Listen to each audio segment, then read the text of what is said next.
광주 사태가 폭동에서 민주화운동으로 변천되는 과정에 관여됐다고 알려진 홍준표 대구시장은 더 이상 코카콜라 흉내낼 처지가 아닌 듯합니다.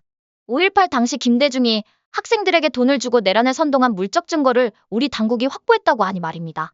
이는 미국 시간으로 지난 10월 4일에 그동안 봉인돼 세상과 단절됐던 탑시크리트가 드디어 봉인해제되면서 세상에 까꿍하고 모습을 드러냈기 때문인데요. 그게 뭐냐고요? 뭐긴 뭡니까? 5.18이 폭동이었다는 증거가 담긴 당시의 극비문건이죠. 이 문건에 따르면 미 대사관은 1980년 10월에 열린 1심 재판의 동향을 파악하기 위해 같은 달 30일과 31일 양일을 거쳐 광주를 방문해 군검찰로부터 브리핑을 청취하던 중 이 같은 정보를 확보하고 워싱턴에 꼰질렀답니다. 특히 김대중 등을 내란 혐의 등으로 기소한 군검찰은 사진 인쇄된 전단지와 반란을 촉구하는 지하신문과 일기장 그리고 무기 등의 물적 증거를 재판 증거로 확보했다고 했는데요. 이듬해인 1981년 대법원은 군검찰이 물적 증거와 녹취록에 기반해 내란 음모 혐의로 기소한 김대중에게 사형을 선고했습니다. 그런데 황당한 건 김대중이 당시 전두환 대통령에게 제출했던 탄원서 내용을 보면 국가안보에 누를 끼친 잘못을 자백하고 앞으로 정치 안 하겠다고 살려달라고 호소했다고 합니다. 여기서 우파의 단점이 나오는데요.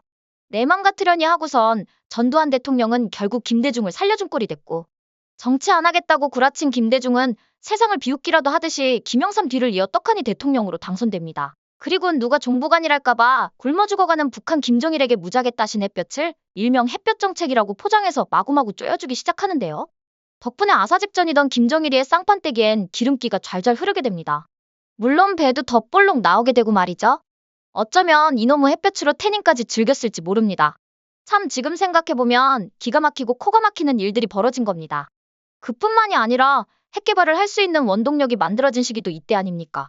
그 뒤로 북한은 핵을 소나기에 쥐게 됐습니다.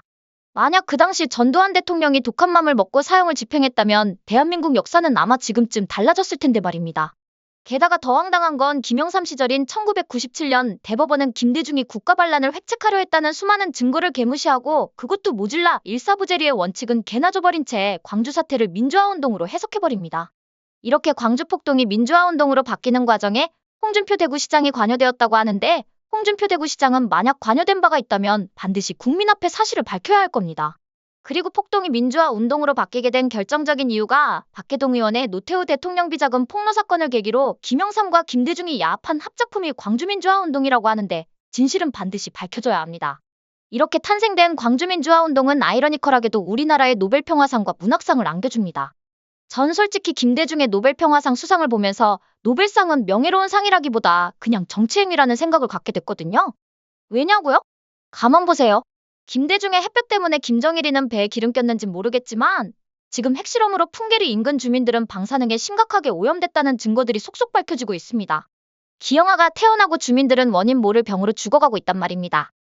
그런 원인 제공자가 평화상을 수상하는데 그런 생각을 안 갖는다면 머릿속에 뇌가 없는 거 아닐까요? 아무튼 김대중의 노벨평화상 덕분에 저에게 그 뒤로 노벨상은 국민학교 개근상보다 못한 상이 되었답니다. 남의 집 잔치상에 오줌 쌀 일 없잖아요. 그래서 이번 한강의 노벨문학상 수상에 대해 말을 아끼고 있는데요. 조금 전에 말씀드렸던 것과 같은 맥락으로 이해하시면 고맙겠습니다. 아무튼 전두환 대통령께서는 노태우라는 친구 하나 잘못 든 덕분에 죽어서도 발편히 누울 한 평 땅조차 마련하지 못하고 있습니다. 그 뒤로 나라는 좌경화의 늪에 빠지게 되고 말입니다. 김영삼과 같은 정체성이 모호한 정치꾼이 우파 정당을 접수하면서 정통 우파는 그 뒤로 제초제에 풀이 말라 죽듯이 씨가 말라버렸습니다. 어쩌면 그 정점이 요즘 국민의힘은 아닐까 합니다. 정점을 찍었다고 느꼈다면 살아남은 우파만이라도 변화해야 합니다. 이제 더 이상 진실이 왜곡돼 포장되는 걸 좌시해선 안 되게 말입니다. 어떠세요? 시청자 여러분도 저와 생각이 같으신가요? 그럼 좋아요하고 구독 한번 꼭 부탁드릴게요. 시청해주셔서 고맙습니다. 전 리포터 헬이었습니다.